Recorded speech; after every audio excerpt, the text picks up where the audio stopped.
Hello बच्चों, let's read this question. The question says the carbon dioxide fixation during the hatch and slack pathway occurs in large thick walled cell, mesophyll cells, vascular bundles, bundle sheath cell, cytoplasm. तो ये बात कर रहे हैं कि carbon dioxide fixation कहाँ होती है during the hatch and slack pathway. तो ये हैच एंड स्लैक पाथवे के ड्यूरिंग यहाँ पे कार्बन डाइऑक्साइड फिक्सेशन कहाँ होती है, हमारे लार्ज थिक वॉल में होती है, मीजोफिल सेल्स में होती है, या वास्कुलर बंडल में होती है, या बंडल शीथ सेल साइटोप्लाज्म में होती है। तो बात करते हैं पहले की कॉन्सेप्ट की।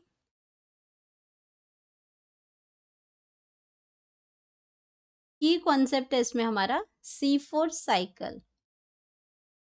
C4 cycle. अब बात करते हैं C4 साइकिल की। तो ये जो हैच एंड स्लैक पाथवे दे रखा है, ये एक्चुअल में साइंटिस्ट के नेम है जिन्होंने, ये पाथवे की बात हो रही है वो C4 पाथवे की बात हो रही है, क्योंकि ये जो साइंटिस्ट है हमारे, ये C4 जो पाथवे है वो दिया है हमारा hatch and slack, hatch and slack pathway. तो ये जिसकी बात हो रही है, ये बात हो रही है हमारी C4 पाथवे की बात हो रही है। C4 पाथवे की बात हो रही है। तो यहाँ पे C4 साइकिल की बात हम कर रहे हैं, ये वो साइंटिस्ट थे। तो अब बात कर रहे हैं कि इसमें जो कार्बन डाइऑक्साइड फिक्सेशन है वो होती कहाँ पे है। तो अगर मैं C4 प्लांट्स की बात करती हूँ, C4 साइकिल की बात करती हूँ, तो कार्बन डाइऑक्साइड जो फिक्सेशन होती है हमारी, तो इस जो फर्स्ट हमारा कार्बन डाइऑक्साइड जो फिक्सिंग करने के लिए जो प्रोडक्ट होता है वो हमारा है PP, carbon dioxide fixation. Carbon dioxide fixation, fixation हो रहा है हमारा। एंड इनिशियली कार्बन डाइऑक्साइड जो इसमें कार्बन डाइऑक्साइड जो फिक्सेशन है वो कौन कर रहा है, PEP carboxylase. PEP carboxylase enzyme ये कैटालाइज कर रही है हमारी कार्बोक्सिलेशन की प्रोसेस को। In case of C4 plants और C4 पाथवे की बात हो रही है। एंड अब बात करते हैं इसमें, और ये कहाँ पे हो रही है, ये जो जितनी हमारी ये फिक्सेशन है ये हो रही है हमारी मीजोफिल सेल्स के अंदर। मीजोफिल सेल्स के अंदर, मेसोफिल सेल्स में प्रेजेंट हो रही है।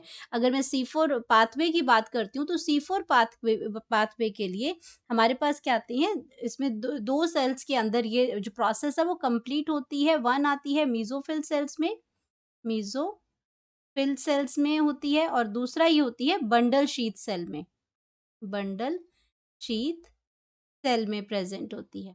तो बंडल शीथ सेल के अंदर क्या करते हैं, ये आपका ट्रांसपोर्ट होता है, जब इसका फर्स्ट स्टेबल जो कंपाउंड बनता है वो आपका ट्रांसफर होगा, और बंडल शीथ में सेल में जो मेनली जो होता है वो ग्लूकोज की फॉर्मेशन होती है। जब C3 साइकिल उसके अंदर चलती है तो ग्लूकोज फॉर्मेशन होता है। लेकिन अगर मैं कार्बन डाइऑक्साइड की फिक्सेशन की बात करती हूँ, तो वो प्रेजेंट होता है हमारा मेसोफिल सेल्स के अंदर प्रेजेंट होता है।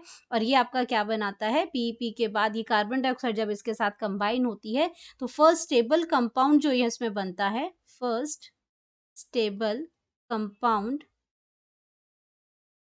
फर्स्ट स्टेबल कंपाउंड जो बनता है वो बनता है ऑक्सैलो एसिटिक एसिड।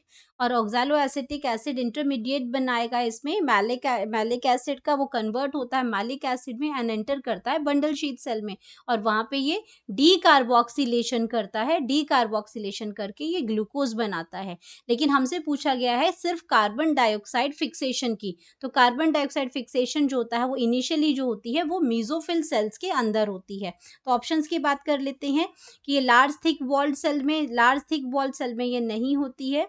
ये होती है मेसोफिल सेल्स में, वास्कुलर बंडल्स में नहीं होती है, बंडल शीथ सेल के अंदर ग्लूकोज की फॉर्मेशन होती है, तो ये फिक्सेशन यहाँ नहीं होती है। तो हमारे पास जो करेक्ट ऑप्शन बन गया वो बन गया मेसोफिल सेल्स का, और यहाँ पे हम अपनी करेक्ट ऑप्शन लिख लेते हैं। करेक्ट ऑप्शन नंबर आ गया हमारे पास 2, mesophyll cells. Hope you understood it well. Best of luck.